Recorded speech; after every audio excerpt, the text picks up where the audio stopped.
Some players are calling it the game BO6 should have been. Others are saying it's just a $70 patch slapped on top of a broken mess. And if you're sitting there wondering whether to drop your cash on it, I don't blame you. COD has burned a lot of people. So today I'm giving you my brutally honest review of Black Ops 7 after actually living in the game for a week. Not 2 matches and a rage tweet, I mean grinding camos, sweating in SBMM lobbies, dealing with the good, the bad, and the why is this still a problem in 2025? If you never bought BO6 and you're thinking about jumping back into COD, or if you did buy BO6 and you're scared this is just the same game with a new number on the box, stay locked in. By the end, you'll know exactly whether BO7 is worth your money, and I'll give you my real rating. No doc writing, no sugarcoating. Let's start with how this game went from, yo, this is kinda trash to, okay, hold up, there's actually something here. I am so tired of the Call of Duty cycle where I buy the new Call of Duty, I maybe find a few things to like about it for a little bit, and then I'm done after like 6 hours because it's just boring. It's just doing the same thing as I've done for like 15 years now in these Call of Duty games. So, I am also sitting out Call of Duty Black Ops 7, which is the first Call of Duty game I haven't bought since Ghosts. And I am very excited to not have to force myself into a Call of Duty game just for the sake of trying it out to see if there's finally something new there. Like, this year is the all-time high with COD fatigue, and it's actually very concerning for Activision because we have other games like Battlefield and Arc Raiders going crazy, and Call of Duty, this was the year that they had to make it happen. They had to do the right thing, and you're seeing already in this video, it's not looking good. Yeah, maybe the multiplayer is good, maybe the zombies is good, that's fine, but again, there's AI slop. The campaign shows you how far gone this company is with the identity of this franchise. The lies about matchmaking, everything, and they want you to still play it, still pay $70 for it. Yeah, no. When I first loaded up Black Ops 7, my expectations were low. Like, this is probably just BO6 with a new logo. Low. The first couple of sessions honestly did nothing to change that feeling. The lobbies felt sweaty as hell. People were already moving like they lived inside the game files. The Omni movement and wall jumps felt awkward, like a TikTok trend that got turned into a shooter. The hit reg felt off, and visually, a lot of it screamed, hey, remember me? I'm BO6 but with a new coat of paint. If you asked me right then to rate the game, I'd have thrown out something like a 3 or 4 out of 10 without even thinking. It felt like one of those CODs you play for 30 minutes, sigh, and then go back to whatever you actually enjoy. But here's what surprised me. The more I forced myself to stick with it, not for one night, but over the course of a week, things started to shift. Once I had proper attachments, once I actually learned the sightlines, once I started figuring out which maps were playable and which ones were pure chaos, the game didn't feel like the same mid-mess I met on day one. I started noticing something I hadn't seen in a while in COD. The grind actually felt good. I'd finish a match annoyed at the spawns, but still think, okay, one more game so I can finish this camo challenge. I'd get cooked by some sweaty squad, but that progress bar kept creeping up. And without even realizing it, I'd been playing for hours. That's when I realized BO7 isn't just a simple trash or masterpiece game. It has layers. There's a side of it that absolutely sucks, and a side of it that's genuinely addicting. And before we get into everything that made me want to throw my controller through the monitor, I have to be fair and talk about the stuff BO7 gets very right, because that's the only reason people are still playing through the nonsense. Let's be real. At this point, the only thing keeping a lot of people on COD is the grind. Skins, camos, mastery badges, it's all digital crack. And Black Ops 7 understands that way too well. The progression in this game is low-key fire. Weapons level up at a pace that feels rewarding, without being brain-dead easy. You're not instantly maxed out after 3 games, but you're also not staring at the same level bar for 6 hours. You hit a match, you see that little bit of XP pop, and it actually feels like you're working towards something instead of running on a hamster wheel. Then there are the camos, and this is where they went overboard in the best way possible. I have too many times now fallen for their hypnotism where they convince you, mind control you into thinking that there's something new and different about it. And I already know I'm going to feel the same way about Black Ops 7 based on all of the gameplay and everything I've seen from it, so I'm not going to be forcing myself to play that game either. I'll just be sitting that out too. It's just not for me anymore. I'll wait for a Call of Duty that actually looks new and different in my eyes, where I'll give it another fair shake. Yes, we'll see. For some reason, I don't know why, maybe it's just me, but even the old nostalgic maps, Express, Raid, I'm forgetting one off the top of my head. Express is overrated, and so is Hijacked. Is that a hot take? Sorry. But those maps all play like how they did in BO2. Maybe I'm the only one who feels like that, but whenever they've done remakes on all these Raid maps, plays well. they've never felt or replicated what BO2 felt like. For some reason, in this game, those OG maps play exactly how they play in Black Ops 2. All the other remakes are trash in my personal opinion. They did these ones right. And there's a lot of great maps. Flagship being... I think Hijacked plays terrible. I don't know what he's saying there. I think the only one that plays good is Raid. Express is overrated in my opinion. I don't even like that map in the first place unless I'm playing Search and Destroy, which I really don't play Search anymore. But Raid is phenomenal. A great remastered map. You've got throwback style designs that look like they were ripped straight out of COD's glory days. You've got new patterns that actually look clean and modern, and of course, you've got the flashy, look at me, I don't touch grass mastery camos. Some of them are the type of skins where, if you see someone using it, you immediately think, okay, this guy has no life, and I respect that. The camo challenges themselves aren't just, get 10 kills and here's your participation trophy. You have to actually commit.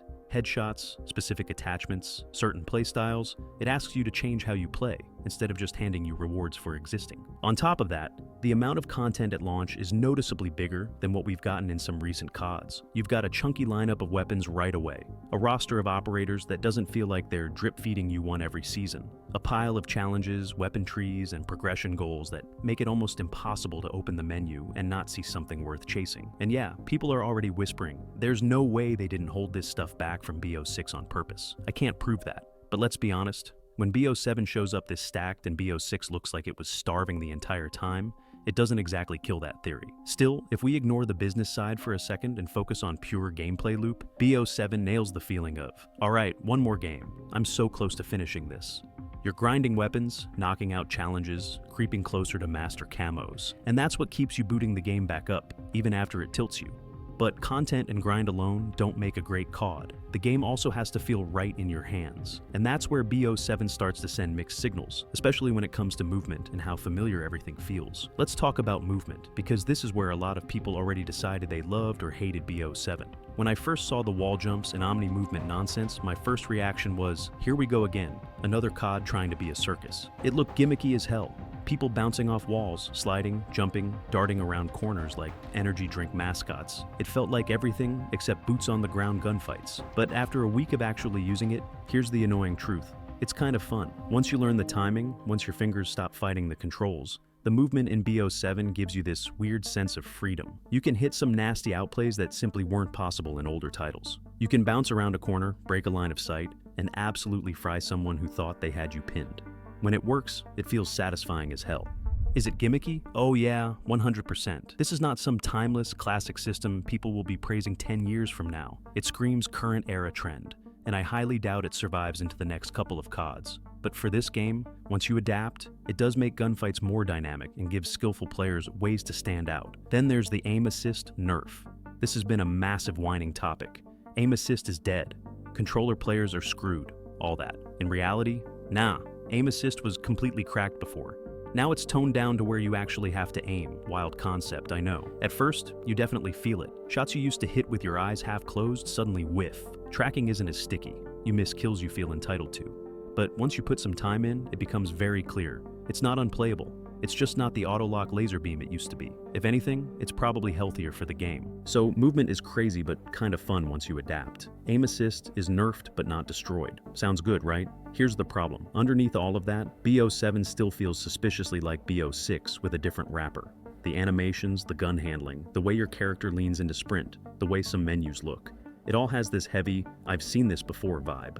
Some textures and UI elements feel almost one-for-one recycled. If somebody told you BO7 started life as a massive BO6 update that got turned into a full-price release halfway through development, you wouldn't exactly fall out of your chair in shock. And that's where the whole BO7 is just BO6 DLC argument comes from. Because while the content has been bulked up and the movement has been pushed further, the foundation feels very, very familiar.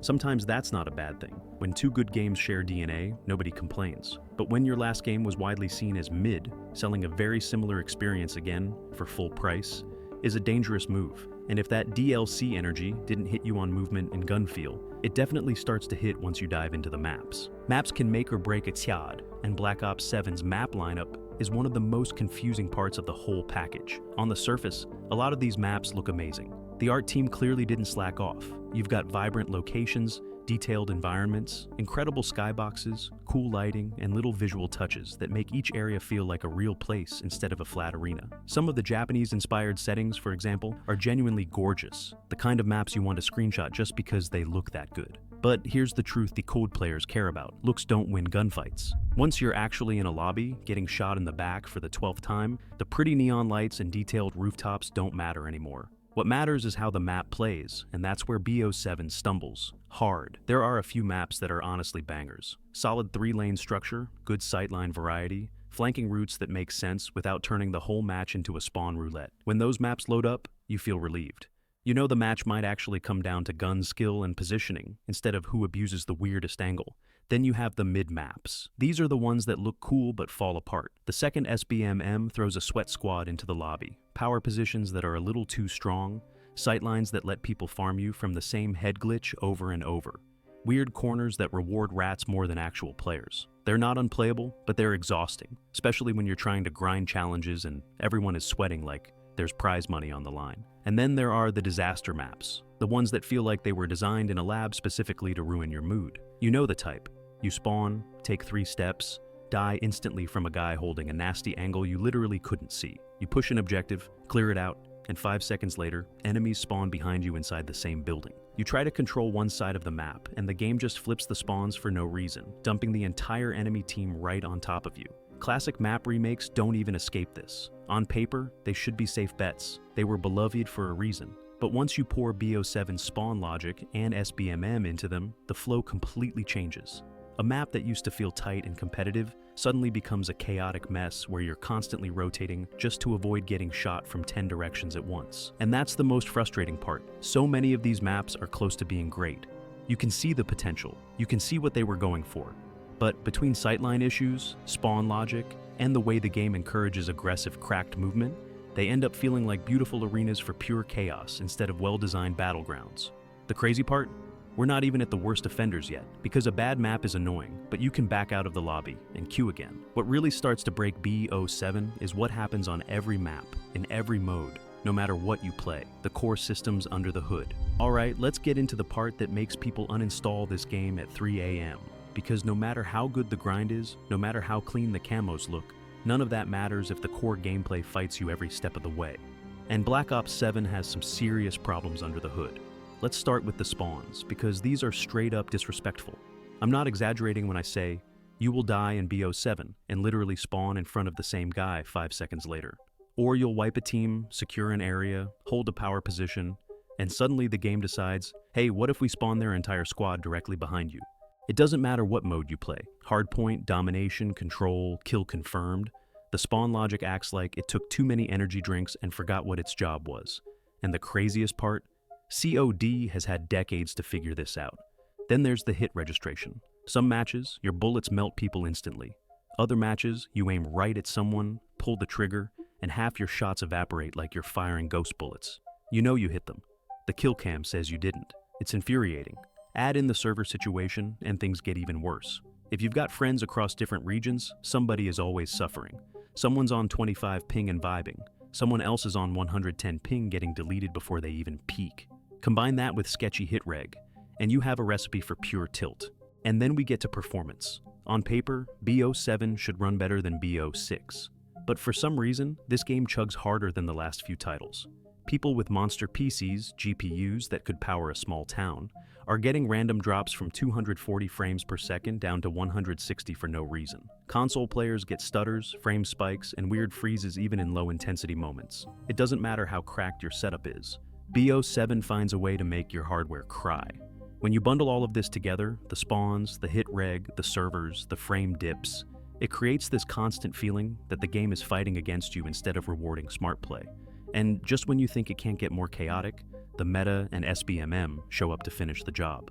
Let's talk about the meta. Every COD has a dominant gun, but BO7 takes it to a whole new level. You will see the same 2 or 3 weapons in almost every lobby. That SMG everyone sweats with, that laser beam AR people mount on every angle, yeah, those. Players spam them non-stop, because if you're not using them, you're basically nerfing yourself for no reason. Trying to grind camos on off-meta guns becomes a challenge because every lobby feels like a tournament match. You peek a corner with your cute little DMR, and someone evaporates you with the broken SMG before you can even pull the trigger. It's exhausting. Then we have the kill streaks and equipment, specifically the annoying ones that make you consider turning your console off. Stuff like the drone pod that feels like it was designed purely to ruin your day. Cute idea on paper. Absolutely miserable in practice. But all of this is nothing compared to SBMM, the true final boss of BO7. Black Ops 7's matchmaking is a straight-up mood swing simulator. One match you're absolutely frying, getting nukes, dropping huge streaks. You feel like a king. COD royalty. The next match, you load in and every enemy has a cracked movement montage in their head. Every gunfight feels like you're fighting for your life. And every kill you get feels like it should earn you a diploma. It's like the game punishes you for playing well. People swear there's a hidden flip switch. Play too good, and suddenly you're thrown into lobbies filled with nuked out calling cards, triple chow demon squads, and players who look like they haven't blinked since launch day. Some players even claim something changed after the first weekend, like a stealth SBMM test kicked in. Whether that's true or not, I'll say this. The lobbies can get insanely sweaty out of nowhere. And when you combine sweaty SBMM with bad spawns, flaky hit reg, and a stale meta, BO7 starts to feel less like a shooter and more like a punishment. But all of that leads to the biggest problem with this game, and it's not even in the gameplay itself. It's the price. Here's the part a lot of people don't want to talk about out loud. If you bought Black Ops 6 and Black Ops 7, you basically spent $140 to get the experience you should have had from the start. Because the truth is this. BO7 feels less like a full sequel and more like BO6's final patch, the version they meant to release the first time. The movement improvements could have been a BO6 update, the camo system could have been BO6, the content drop could have been BO6. The weapon tuning, UI tweaks, balancing changes, all of them fall into the category of things that should have been fixed long ago. The fact that BO7 exists at all kind of exposes how rushed and incomplete BO6 actually was. If you skipped BO6, cool. BO7 might feel like a fresh COD with solid content and a fun grind. But if you didn't skip BO6, BO7 low-key feels like buying the same game twice just to finally enjoy the version that works. Paying twice for one experience is not a good sign for the future of this franchise. And that brings us to the final question, the reason you clicked in the first place. Alright, here's the real answer. No deke riding, no rage bait, no sugarcoating. If you didn't buy BO6, Black Ops 7 is, honestly, pretty solid. It's not worth a full $70, but if you can get it discounted or through a free trial or on sale, it's a fun COD. The grind is addictive, the movement grows on you, and it's definitely not the worst entry in the series. If you did buy BO6, I don't recommend buying BO7 at full price. You've already paid for the rough draft, and now they're charging you again for the finished version. That's not value, that's a marketing trick. If anything, wait for a discount, a big one. As for my rating, at launch, when I first started playing, I would have given this game a 6.5 on a good day, and that was me being generous. But after dealing with sweaty SBMM swings, broken spawns, FPS drops, and all the problems that show up once the honeymoon phase ends, I'm dropping that score to around a 4.5 to 5 out of 10. Maybe a 5.5 if God bless me with a good lobby. There's fun to be had here, there really is. But BO7 is also a harsh reminder that COD is perfectly comfortable selling you the same experience twice and calling it progress. If BO6 was the rough draft, BO7 is the final copy, but you still had to pay full price for both. And that's my brutally honest review of Black Ops 7.